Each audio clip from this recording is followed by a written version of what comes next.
Menos a gente tava indo reunindo, falei, gente, ó, tem que ir.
Olá, seja bem-vindo, bem-vinda a mais uma edição aqui do nosso programa Anápolis em Pauta, sua revista eletrônica diária na cidade de Anápolis. É um prazer contar com a sua audiência aí no nosso canal do YouTube, youtube.com/programa em pauta. Você pode também e deve interagir com a gente através do nosso número de WhatsApp, que eu vou pedir para o Rafael daqui a pouquinho colocar aí para gente, que é o 62 99904 9740. 99904-9740. Participe, interaja com a gente. Afinal de contas, nós vamos falar sobre pauta hoje bem propositiva. Vamos falar sobre Anápolis, vamos falar sobre um pouco da história de Anápolis, resgatar um pouco, né, do nosso conteúdo histórico da nossa querida cidade. Bom, para você que já está nos acompanhando, já viu aí o nosso convidado, que é o professor Dr. Juscelino Polonial, sociólogo e também escritor, e vai estar contando aqui para a gente pontos, né, interessantes da nossa cidade. E mais do que isso, né, nós vamos falar sobre a inauguração do Instituto Histórico e Geográfico de Anápolis, o IHGA, e também o lançamento do livro dele, Terra do Anhanguera. Professor, seja bem-vindo, é um prazer recebê-lo aqui nos microfones do Anápolis em Pauta. Obrigado, Brenda. Eu que agradeço o convite. Realmente é uma satisfação estar falando com você mais uma vez. E agradecer também aos internautas que estão conosco através do Goiás 246. Obrigada aí ao portal 24 Goiás 246 por estar aí também fazendo essa transmissão conosco. Agradecimento Balas de Coco Dona Neuza, Clínica de Estética Beleza Paula Castro, Método Supera Anápolis e também Marques Instituto Terapêutico. Professor Juscelino, conta um pouquinho, vou fazer uma breve história aí, um pouquinho da sua trajetória aqui na cidade de Anápolis, como sociólogo, escritor e principalmente, né, professor, né? Bom, primeiro é importante destacar que eu sou anapolino, né? Então, sim, nasci em Anápolis em 1965, né? Então esse ano eu completo 60, entro na turma do 6.0, né? Com muita alegria. Então, assim, eu sempre achei, o Blenda, desde quando eu comecei a estudar, a escrever, que eu penso que nós temos que primeiro conhecer o nosso espaço, o nosso local, o nosso território, né? Isso sempre me motivou. Então, eu sempre tentei entender, então, como é que a cidade a Anápolis cresceu, como é que a Anápolis foi construída. Então, toda a minha pesquisa foi voltada nesse sentido, mas um trabalho de caráter acadêmico, que não apenas de exaltação, mas vamos discutir os nossos pontos positivos, nossos pontos negativos, né? Isso me orientou bastante. Então, o meu trabalho é muito nesse sentido, né, de fazer esse resgate, né, da história, e a minha formação caminhou nesse sentido, né? Por exemplo, o meu mestrado, que eu fiz em 1990, terminei em 95, né, já vai fazer 30 anos, né? Esse mestrado ele é sobre exatamente a ferrovia, né? Porque eu entendi e entendo até hoje que foi o momento mais, assim, é um divisor de águas na história da cidade. Anápolis é uma coisa antes e outra coisa depois da ferrovia. Então, aí eu falei, esse tema me interessa. Eu fui lá entender um pouco, né, quais os reflexos da ferrovia para o desenvolvimento da cidade de Anápolis, né? Então, o interesse em estudar a história, e mais do que estudar, né, passar isso também para as pessoas, veio justamente por ser anapolino e ser curioso, vamos dizer assim, professor? O cientista ele é um cara curioso, né? Se não for, né, o cientista, a gente fala muito, inclusive tem uma propaganda muito interessante, fala assim, a ciência ela desenvolve com as perguntas, não com as respostas. Porque quando você dá a resposta, já virou passado. Então a gente sempre pergunta, por que é isso? Então, por exemplo, por que a Anápolis tem muito imigrante? Né? Você tem resposta para isso. Por que a Anápolis tem muito evangélico? Você tem resposta para isso. Por que a Anápolis é uma cidade conservadora? Você tem resposta para isso. Se você investigar, você consegue achar os elementos que dão explicação para isso. Para sair um pouco daquela coisa assim, só do mero palpite. Eu acho que é isso. Não eu acho. Existe uma explicação racional para que a cidade chegue ao ponto que ela chegou, digamos assim, né? Então não é uma coisa acidental, tem um processo histórico, um processo de relações sociais, de relações políticas, de relações culturais que formam a cidade. Isso não é uma coisa acidental, isso é construído pelos homens e pelas mulheres da cidade, né? Quais são os principais elementos que formam, assim, a característica da cidade de Anápolis, professor, nesses estudos que o senhor já fez sobre a cidade? Eu gosto muito de destacar o papel dos imigrantes na formação da identidade cultural da cidade, né? Porque veja bem, você tem elementos assim bem significativos na nossa história que eles são consolidados por essas pessoas que vieram a partir daquela expectativa da chegada da ferrovia, da Marcha para o Oeste, que foi um projeto muito bem elaborado e pensado na época pelo Getúlio Vargas, né, lá nos anos 30, nos anos 40. Né? Então, havia um projeto de levar um pouco do Brasil para o interior, né, para poder não ficar aquele Brasil só no litoral. O Vargas tinha esse projeto. Ele pensava, para você fortalecer o país, tem que ocupar o interior. O interior, Goiás é o interior. Né? Então, houve muito deslocamento nesse sentido. Né? Então, acho que esse elemento do imigrante, sem ele você não entende a cultura napolina. Porque você tem aqui, por exemplo, você tem mesquita, que é uma identidade islâmica. Você tem a Igreja Ortodoxa, que é uma identidade de católicos orientais, né, da Europa Oriental, ou então pessoal do Oriente Médio. Né? Então você tem, por exemplo, as culturas africanas, você tem uma série de grupos de terreiros de Umbanda na cidade de Anápolis. Né? Você tem essa força dos grupos evangélicos que está muito ligada à origem ali, por exemplo, do projeto de expansão, né, do que é hoje, por exemplo, a União Evangélica, né? Que na época era um hospital e uma escola, que era o Couto Magalhães, né? Ali era um projeto evangélico. Então, todos são projetos políticos.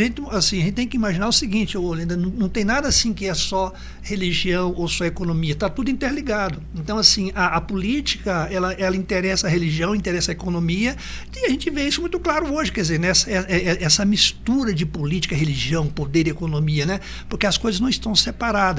É o que a gente chama na teoria de totalidade. Existe uma totalidade e está tudo integrado, né? Então não dá para você parar, eu vou só rezar. Não dá, você faz política também, e você precisa de comer, tem que trabalhar. Então, para você trabalhar, aí você tem que rezar, mas tem que fazer política. Você percebe? Então há uma articulação disso. Então não dá para você separar. Eu não sou só um ser político, eu sou um ser econômico, um ser religioso. Está tudo interligado. Então não tem. Então, eu acho que aí os imigrantes fizeram esse caldo de cultura. Então a Anápolis tem essa identidade, né? Aí, é claro, na luta política, quem está mais organizado define mais coisas. Isso é um processo natural da luta política, né?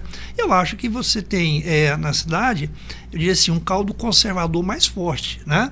Mas isso é da luta política, né? Enfim, né? Faz parte do processo histórico. Não é exclusivo de Anápolis. Não é exclusivo de Anápolis, são relações sociais em que a gente entende assim, que no processo de formação das pessoas, que elas vão entendendo como é que essas forças se movimentam, né, para lá ou para cá. Né? E a luta está sempre acontecendo, no sentido assim, não tem ninguém que ganhou e ninguém que perdeu, a luta está acontecendo. Tá? Então ninguém tem essa coisa assim, alguém foi derrotado, não. Naquele momento você pode sofrer um revés, mas não tem ninguém que está no passado. Tá? Ou seja, todos os elementos, esses elementos desse caldo cultural estão aí na cidade e está todo mundo tentando ocupar o seu espaço. Então não tem ninguém derrotado. Né? Exatamente. Professor, tem algum episódio marcante dentro da fundação, da construção de Anápolis, assim, que a gente precisa ressaltar, que seja essencial para a gente abordar aqui hoje? Olha, eu acho que você tem assim, alguns momentos bem significativos. Né? Eu costumo dizer que a Anápolis, na verdade, tem 200 anos, né? O pessoal fala muito assim, de 100 e poucos, né? Porque, claro, assim, quando você alonga o estudo da cidade, né? A gente tem registros que na década de 30 do século XIX já tinha gente aqui na região morando em fazendas, né? Claro, não era Anápolis, mas eram pessoas. São pessoas, têm história. Né? Então, só que eles faziam o quê? Eles viviam nas fazendas. E é interessante que uma dessas fazendas já faziam festa religiosa em homenagem a Santana. Então, a festa em homenagem a Santana, ela já existia há pelo menos 40 anos antes da construção da capela. Já era uma tradição. Então, a capela foi construída porque tinha festa. Não é que foi feita a capela para fazer a festa, já tinha festa. Está entendendo? Olha o processo histórico. Então já havia uma relação real, concreta, das pessoas fazendo a festa e entenderam que precisava de ter uma capela. Porque essa coisa de você colocar assim, uma pessoa construiu a capela, parece que aquele cidadão fez a história. Não, quem fez a história foram as pessoas. Claro, grupo, né? Foi um grupo. Agora, é claro que a pessoa, o indivíduo, ele é importante porque ele tem aquela ideia, olha, eu acho que é importante ter a capela. Então ele lidera uma construção. É importante, né? Então, por exemplo, que é o caso do Gomes de Souza Ramos. É importante, claro que é. Mas não foi ele que criou a festa. A festa já existia, há pelo menos 30 anos antes dele fazer a capela. Né? Então a gente tem que entender a história, isso é uma questão conceitual. Interessante assim, isso. A gente tem que entender a história a partir de relações sociais, não relações individuais. Porque senão você fortalece o indivíduo e a história é feita por grupos, não por pessoas, é por grupos, né? Então esse exemplo da festa de Santana é bem significativo nesse sentido. E aí eu acho assim, você tem essa questão da festa de Santana, né? Você tem, como eu falei, a questão da ferrovia, que é fundamental, você tem a questão dos imigrantes, depois você vai ter a questão do DAI, a questão da base aérea, são todos elementos que em algum momento vão repercutir na cidade. E como eu falei, seja politicamente, economicamente, do ponto de vista cultural, religioso, eles não são fatos isolados. Por exemplo, se você pegar quando a base aérea veio para cá, né? A base aérea, nós temos que lembrar que eles são funcionários federais, muito bem remunerados, e isso cria um impacto econômico no mercado consumidor local. Em todo sentido, inclusive na área educacional. Você teve escolas construídas a partir deles, né? Ou seja, porque eles queriam ter escolas para a formação de uma classe média alta, né? Então, assim, veja bem, o que tem a ver com a educação? Tem a ver porque você tem que formar esse pessoal, né? Então, assim, tá vendo? Então, não é só a vinda da base aérea. Tem efeitos políticos? Teve, por exemplo, a intervenção militar, né, em Anápolis por causa disso, né? Então, assim, você vai encontrar um problema político, você vai encontrar uma questão religiosa, você vai encontrar, de novo, uma questão educacional. A interferência no mercado consumidor local, né? Porque eles vão consumir lá no mercado, lá na loja, lá na padaria. Na época não tinha shopping ainda, né? Mas na loja de roupa que tinha ali na Barão, na Goiás, né? Então, movimentar o centro, exatamente, né? Então eles tinham uma renda muito maior do que a média dos anapolinos, porque eram funcionários federais. Então isso movimentava a economia da cidade. E bem, né? A história também comercial se conta pelo centro da cidade. A gente vê nessas movimentações com outros centros comerciais em bairros, com bairros em desenvolvimento, né? A gente vê às vezes perdendo essa identidade comercial do centro. E a gente, por exemplo, agora se vê uma movimentação muito grande em Goiânia com relação a essa movimentação. Volte para o centro. O senhor acredita que precisa também ter essa característica? O senhor falando do centro, eu pensei também nessa característica para Anápolis. Mas você sabe, isso é um problema, é um problema de todas as cidades, né, quando elas crescem. Você pode ver, por exemplo, o centro de São Paulo é morto também, aí tenta revitalizar. Então, estamos falando da maior cidade do Brasil, né? Então, assim, o que acontece? Quando a cidade cresce, é natural, por exemplo, vamos pegar o exemplo da Jaiara, que é um grande bairro. A gente fala Jaiara, mas você tem lá dezenas de bairros, né? Então, a grande Jaiara. A grande Jaiara. Qual que é melhor para o camarada? Ele comprar no mercado lá, ou ele vir aqui no centro da cidade? É melhor comprar lá. Então você começa a criar uma atividade econômica naquela região. Um nicho aí ali, você né? aí você tem um banco, você tem um mercado, você tem a farmácia, então você começa a criar. Isso serve então também para a região norte, lá na região que vai lá em direção à antiga pecuária, né? Você tem todo um comércio próprio ali. Isso serve para o Jundiaí. Então você percebe, a cidade ela vai crescendo. E aí o que acontece? O centro, ele deixa de ser aquela referência comercial. Por isso que você passa a ter, quando você anda pelo centro hoje, várias lojas fechadas, né? Por quê? Porque esse comércio ele vai se dividindo, ele vai ficando um pouco nos bairros, né? Então isso é um processo natural de crescimento da cidade. O que você pode fazer? Aí entra, por exemplo, eu acho que aí entra a política pública, por exemplo, no caso da prefeitura, né? A política de governo, né? Você pode tentar revitalizar o centro, e aí um setor fundamental para isso é a cultura. A cultura, você ter elementos culturais. O que quer dizer cultura? Você pode fazer bares no sentido cultural. Você já tem, por exemplo, ali na Praça Bom Jesus, você tem lá já, né, ali a Galeria Antônio Cibazola, você tem aquele prédio cultural. Você pode criar alguns eventos culturais no centro que você dinamiza o centro da cidade, né? Mas é muito difícil você evitar esse processo, porque é um processo natural da economia, tá? De você expandir para o interior, assim, do interior que eu falo, do interior dos bairros, né?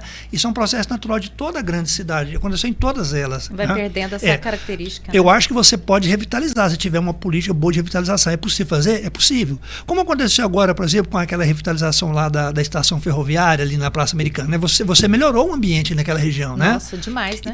Então dá para você fazer política e você melhora o ambiente no centro da cidade, né? Então é possível, sim, né? Professor, como é que começou a história de se montar o Instituto? Conta pra gente. Pois é, isso foi assim, uma conversa bem informal. Estava eu e o Marcos Carvalho, ele é professor, e a gente bateu um papo. E ele deu a ideia, Celino, o que você acha da gente criar aqui um Instituto Histórico Geográfico de Anápolis? Eu falei, Marcos, eu estava pensando nessa ideia também, eu acho a ideia boa.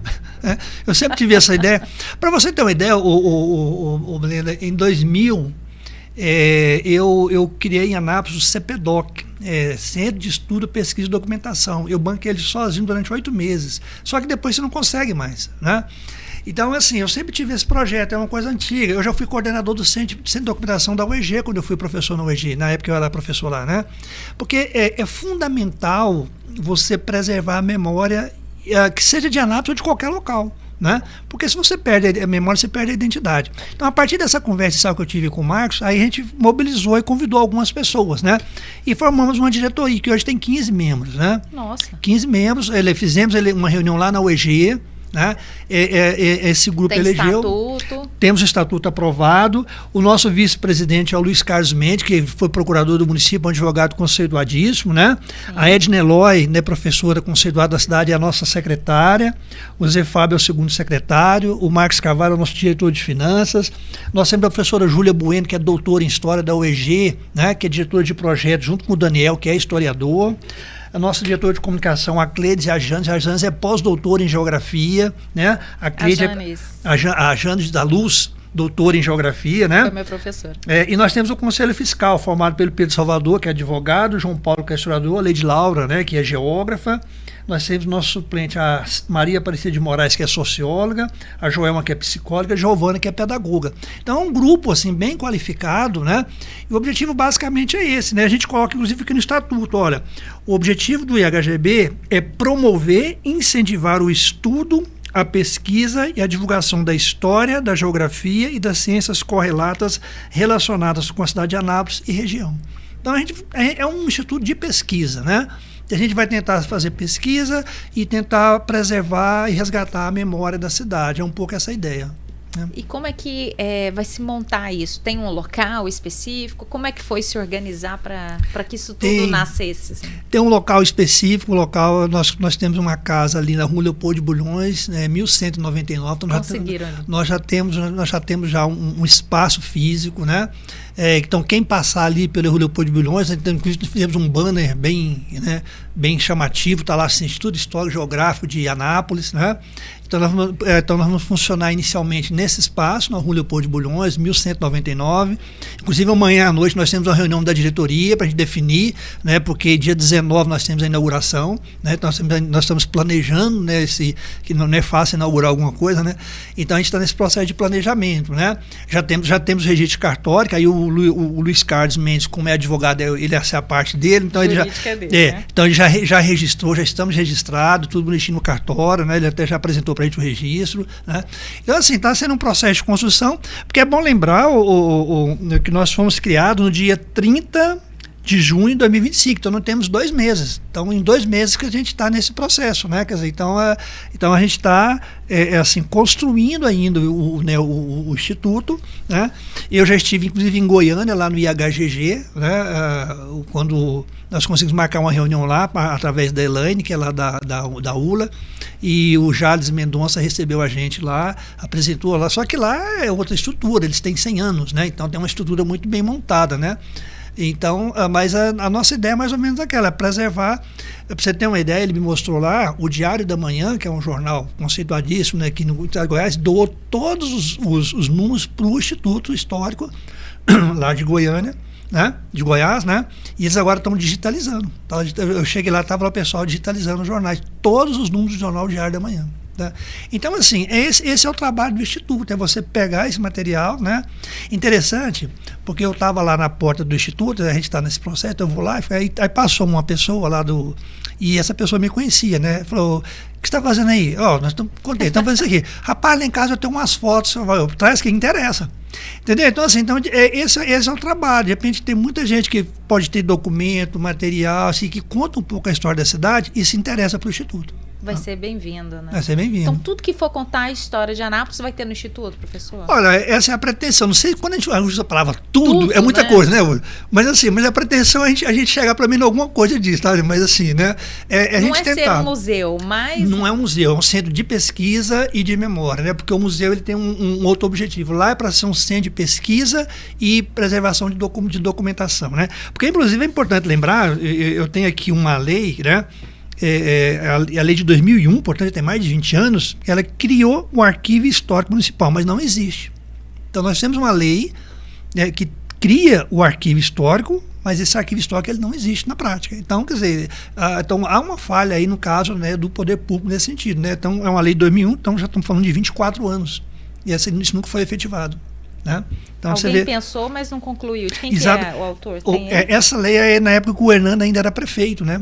Então, é uma lei de 2001. 2001, 19 de dezembro de 2001. Exatamente. Então, para você ver como que a gente cria a lei e não efetiva, né? De certa maneira, o Instituto está tentando efetivar aquilo que a lei já prevê, que é você ter um arquivo que as pessoas possam pesquisar. Eu vou falar como é que isso é importante, Marina. Eu fiz o mestrado dentro do museu aqui de Anápolis. Eu ficava lá 3, 4 meses lendo aqueles jornais dos anos 30 e 40, jornal por jornal.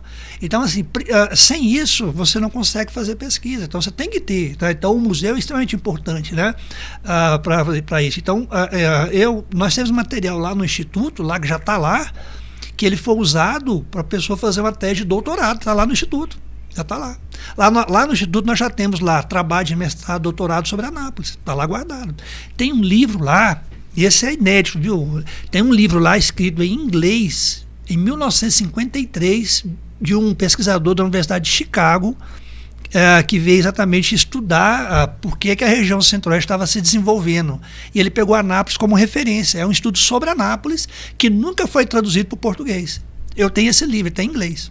Né, para você ver como que chamava a atenção, né, o desenvolvimento daquela região naquela época ali, né, que cidade é essa, né, o que está acontecendo ali, porque a gente sabe que isso tem um lado político. Então, ou seja, os norte-americanos, se eles conhecem, é mais fácil dominar. Então vamos mandar um pesquisador para lá, tá vendo? Olha como é que a ciência está ligada com a política. De novo, aquela história da ligação. Tudo né? interligado. Está tudo interligado. Ele não veio cá de graça estudar Anápolis, não. Havia um interesse político aí, né? Enfim, mas o livro está lá, né? E está à disposição da comunidade. Ela vai poder consultar todo esse material lá de graça. Se alguém tiver alguma. E nós estamos pensando assim, em alguns projetos, né? Por exemplo, foi até uma proposta da professora Júlia, né? De a gente fazer um catálogo. Porque nós temos vários pequenos arquivos na cidade. Por exemplo, a CIA tem um arquivo. Sim. Tá, né? A Igreja Católica tem um. Da diocese. Diocese. A UEG tem um dela. O museu tem um dele. O que nós estamos pensando em fazer, claro, se essas entidades autorizadas? A gente fazer um catálogo. Não vai ficar na gente, nós vamos fazer só um catálogo, dizendo, olha, lá na CIA tem tal material, você pode ir lá buscar. Pode pesquisar. Como uma agenda mesmo. Exatamente. Né? A gente teria esse catálogo lá no Instituto. Talvez a pessoa quer fazer uma pesquisa sobre a economia nos anos 70. Fala, olha, lá na CIA você vai encontrar isso. Você pode ir lá que tem esse material. Ajuda o pesquisador. Entendeu? Então, esse talvez seja o primeiro trabalho que a gente vai fazer, né? Esse catálogo. Né? A gente vai, já foi uma ideia já lançada. Né? O grupo já comprou a ideia. Né? Agora vamos tentar estruturar essa ideia, encaminhar isso, ver como é que a gente vai fazer. Né? Mas a ideia é fazer esse catálogo. Seria talvez o primeiro documento produzido pelo Instituto Histórico, seria esse catálogo aí, para entregar para as pessoas, né? Se olha, tais e tais e tais locais tem tais materiais, então se você quer pesquisar sobre tal assunto, lá naquele local tem material que serve, que você pode ir lá que você vai achar. Aí o Instituto seria uma referência, uma primeira referência para as pessoas buscarem, né? Aonde ir. Porque senão você fica, né? Perdido, eu que faço pesquisa, você diz assim, é muito ruim, por exemplo, eu já fui em Pirinópolis pesquisar, chegar, não tinha nada. Aí você perde uma viagem, entendeu? Perde um dia. Perde um dia, né? Que é negócio todo, né? Então, a vantagem depois a gente vai para cachoeira, né? Mas assim, né? Mas assim, né? Mas você perde o dia, né? Que você falou, né? Mas não deu certo, vamos para a cachoeira, vamos embora, né? Mas um lapso de tempo, né? Uma lei criada para que esse tipo de trabalho já fosse desenvolvido e perdido no espaço. Ainda bem que vocês tiveram essa ideia, né? E o grupo muito bom, né? Muito plural, muito bacana. E o grupo está animado, viu? O grupo está animado. Então, assim, nós temos aqui vários doutores, o EG, IFG presente, sabe assim, a universidade. Então, está muito legal trabalhar com esse grupo. E, assim, o grupo está empolgado. Eu acho que vem coisa boa aí. Mas o grupo também necessita de parceiros financeiros para que isso possa continuar, né, Sim, professor? é verdade. Essa é uma etapa, né? Assim, essa etapa que a gente vai tentar construir, né? Então, por exemplo, por exemplo, essa questão do catálogo, nós vamos buscar parceiros para a gente fazer o financiamento. Eu estive lá em Goiânia, conversando com o presidente do Instituto Histórico e Geográfico lá, eles conseguiram construir 5 parceiros lá que mantêm o Instituto. O Instituto de Goiânia ele é totalmente privado, ele não tem nenhum dinheiro público. né?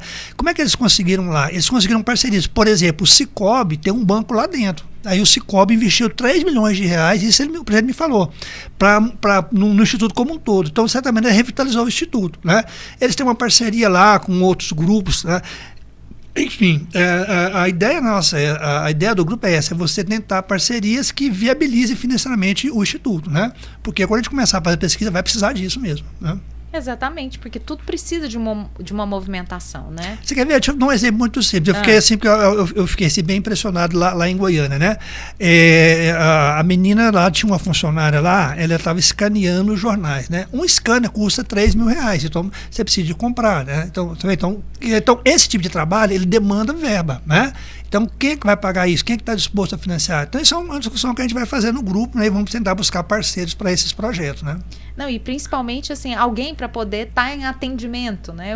O Instituto vai funcionar de segunda a sexta, horário comercial? Como é que vocês já pensaram nisso? Já pensamos nisso, né? Quer dizer, nós estamos pensando no próprio grupo de fazer um horário alternativo, né? Então, por exemplo, quem é durante a semana, porque por enquanto nós não temos como ter um funcionário, né? Digamos assim.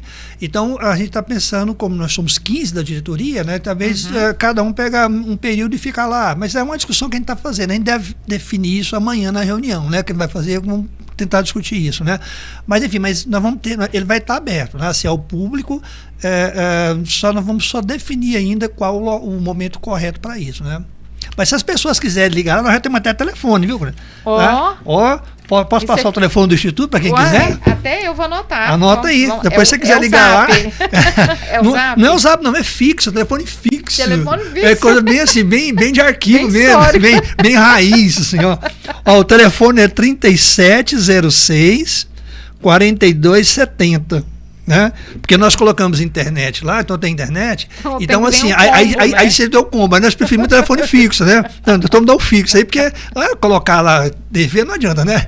Então me dá um fixo, eu quero esse fixo aqui, né? Já que é para ser histórico, vamos ser histórico de verdade. Pois é, esse é o nosso número lá do Instituto lá, tá? 3706-4270. Então a pessoa pode ligar lá, mas se tiver alguém lá, a pessoa pode ir lá, né? E fazer a visita ao Instituto, né? Vai estar aberto, ele é aberto ao público, né? Quando a gente estiver lá, é visitação.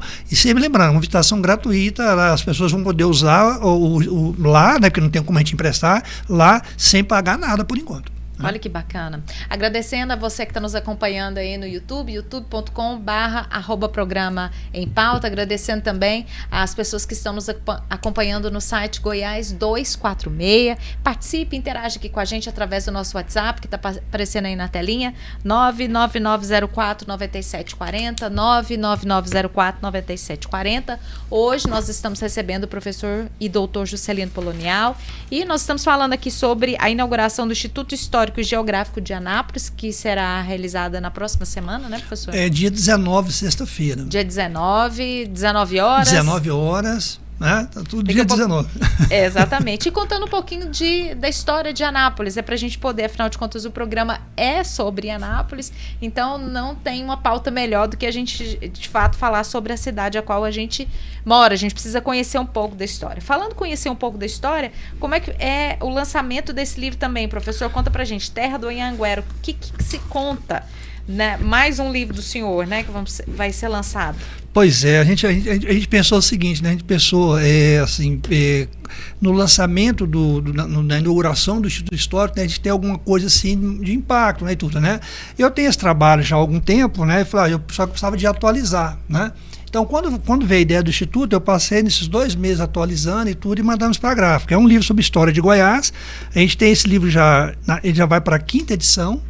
É um livro que nós já vendemos mais de 20 mil exemplares no estado de Goiás. É um livro realmente bem assim, interessante, sabe assim? Bem aceito. Bem aceito, assim, escolas adotam o livro. Para você ter uma ideia, eu já fui de Itumbiara a Porongatu, de escolas que adotaram esse livro. Eles adotam, aí me convidam, professor, a gente adota, só vai dar uma palestra? Vou. Aí eu, não aí por eu, isso. Aí por isso. Aí eu já fui na escola em Itumbiara, que adotou o livro, em Porongatu, nessas cidades vizinhas aqui, já fui em todas elas, Abadiânia, Pirinópolis, Jaraguá, Corumbá, Abadiânia, Silvânia, todas elas já adotaram o livro, assim, em algum momento, né? Adotaram o livro. Aqui em Anápolis, Goiânia, né? Então, assim, e os professores me perguntam, se você entrar na internet aí, porque como o livro estava esgotado, você vai perguntar, esse livro ele está sendo vendido a R$120, porque não tem. Se você pegar assim, livros usados, e só por curiosidade, se pegar lá, vai estar lá assim, eu acho que agora vai acabar isso aí, porque já saiu novo, né? Mas estava lá, eu assustei quando eu olhei, né? Falei, gente, às vezes você vinha aqui a R$120, né? Então, assim, então nós vamos abaixar o preço lá no dia do lançamento, vai ser vendido a R$40, tá? Nossa, R$40. Uma promoção, né, professor? Nós vamos derrubar o pessoal do livro usado aí, tá? E aí, senhor, é um trabalho também de história do Estado? Esse é sobre história de Goiás. Esse trabalho, ele coincide com o meu mestrado, porque não é o meu mestrado é a ferrovia, como a gente comentou, né? Só que como eu li muito, na época, hoje mudou a linha lá da UFG, mas quando eu fiz lá na década de 90, a linha de pesquisa era história regional, né? Sim. Então a gente lia muito sobre história. Então esse livro aqui tem 87 trabalhos de história lidos, né? Trabalho de mestrado, doutorado, artigos, enfim, né? E aí ele nasceu de forma assim muito acidental. Eu era professor do Colégio Galileu, né? E o professor Edinaldo, muito amigo meu, ele falou assim, Salim, tem que ter alguma coisa de história de Goiás para os meninos. Você podia fazer uma apostila. Aí eu fazia umas apostilazinhas pequenininhas, olhando esse material, né? E o Edinaldo rodava lá e entregava para os alunos, né? Só que depois de 2 anos, a apostila ficou grande, ele falou, não dá não, agora faz um livro. Né? Então, de certa maneira, esse livro nasceu dentro do Colégio Galileu, assim, de um trabalho meu de sala de aula, né? Ele estava ali, aquele negócio todo. Do dia a dia, e aí, depois de 2 anos, eu tinha, né, um material, e aí eu levei para a gráfica, a editora comprou a ideia, né, a Kelps, na época, eu fiz um contrato com ela, falou assim, deixa por nossa conta aqui, e aí eles começaram a divulgar e foi nessa. E aí o livro chegou à 4ª edição, né?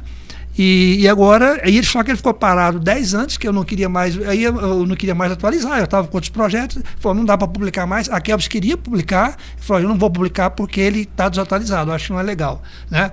Aí ficou parado e parou. Aí agora eu falei, não, vou fazer pelo Instituto, né? Aí eu quero fazer, então tá. Então aí a gente resolveu, fiz contato com a Kelps, não, tá?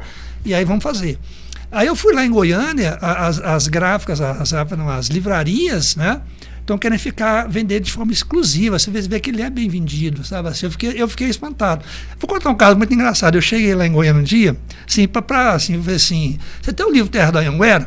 O cara falou assim, olha, o livro não sai mais. Não falei, por quê? Diz que o autor morreu. É mesmo, né? Então, tem histórias engraçadas. Tem outra história que é assim, chega lá, o cara falou assim, você tem o livro Terra da Anhanguera? Eu falei, não tem não, por quê? Olha, não sai mais porque parece que o autor está na justiça com a editora, né? Então aí o livro está barrado. Aí eu não, na verdade não tem nada a ver, eu sou o autor. Aí o cara assusta, não, eu sou o autor, não tem nada disso não e tudo, né? Pô, cara que morreu levou um susto. Não, eu sou o autor, não morri não. Eu tô vivo aqui. Então, assim, ele é um livro, assim, dentro de Goiânia, muito bem aceito, sabe, assim, e tem uma dessa livraria lá, que ela me ligou, ela quer fazer o lançamento lá em Goiânia. Olha que legal. E ela quer ficar aí, e ela me propôs ser exclusiva, vender o livro em Goiânia. Eu estou discutindo, né, os acordos, né? Sim, lógico. Mas assim, né, eu tenho essa proposta, tá? Que eu já fui lá e já vim, pra você ter uma ideia, eu fiquei uma manhã lá em Goiânia e consegui vender nas livrarias 90 livros para eles. Eles me compraram 90 livros. Na hora. Na hora, assim. Então, assim, eu fiquei surpreso, assim, como que eu posso falar, seu livro é necessário, esse livro aqui é necessário. Então, eu me surpreendi. O senhor precisa, acho que, fazer uma rota, né, do Estado, andar aí o Estado e fazendo os lançamentos do livro, né? Então, eu fiquei realmente surpreso. E quem estava comigo, foi em Goiânia comigo, foi o dia que eu fui lá no Instituto, foi o Luiz Carlos Mendes. Ele falou assim, que bom livro também. Tô surpresa, assim. né? Foi o livro, bom. Vamos ver. Pois é, então a gente vai lançar esse livro lá na 5ª edição, né, que seria essa forma de apresentar o Instituto e apresentar também esse trabalho da gente, né? Que bacana. Olha, quando a gente estava falando sobre espaços que trazem memória, né? A dona Maria aqui do bairro Jundiaí mandou uma mensagem dizendo que a lembrança mais forte que ela tem é da antiga estação ferroviária com o pai dela. Aí, tá vendo? E é interessante, veja bem, e não é por acaso, tá? O nosso logotipo, né, é exatamente a estação ferroviária. Porque sempre que as pessoas me perguntam, né, Salino, qual é o prédio mais importante de Anápolis? Eu falo, é a estação ferroviária. Então, eu não tenho nenhuma dúvida. Né? Não tem nenhuma dúvida. Por quê? Porque a estação ferroviária, como eu falei, Anápolis é antes e depois da ferrovia. Esse logotipo aqui, Ele é feito pelo Pedro Salvador, assim como a capa do livro. Pedro Salvador é um grande artista plástico, né, gente? Um bom ilustrador, então, né? ele tem inclusive um quadro, né? Ele pinta e tudo. Então, o Pedro que fez a capa do livro, né? Ele fez o logotipo. Então, sempre a gente quer mexer com essa parte artística. Pedro, vem cá, você é bom nesse negócio aí, tá? Então, ele faz esse trabalho pra gente, né?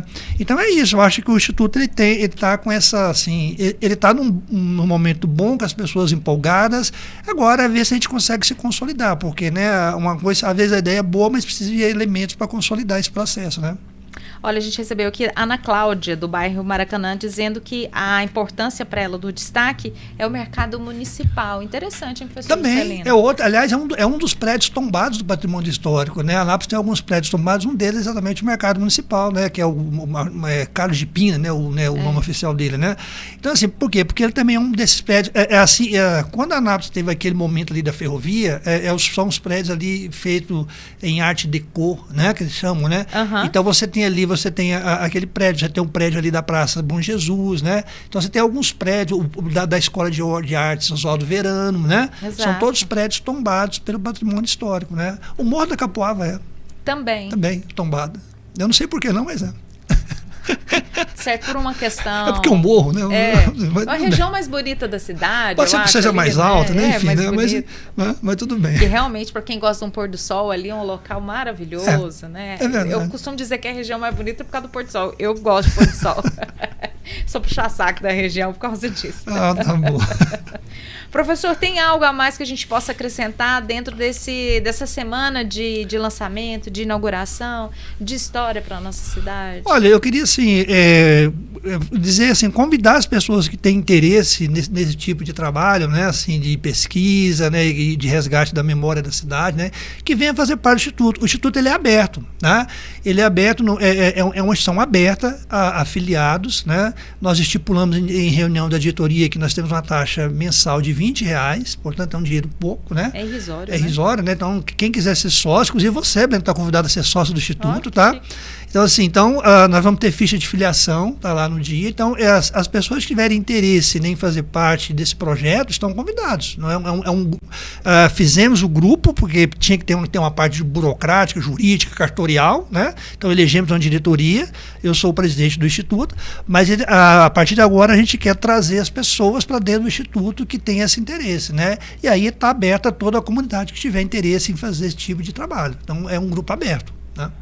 E como nós falamos no início, né, do programa, precisa ter grupos. A história faz parte por causa de grupos, a existência de grupos. Exatamente. Né? Esses grupos têm que agir, né? Então, aí tá, eu acho que queria deixar essa mensagem. Então, é um grupo aberto, então estão todos convidados aí, né, a participar. Dia 19 a inauguração, vão lá, né, fazer a festa com a gente lá.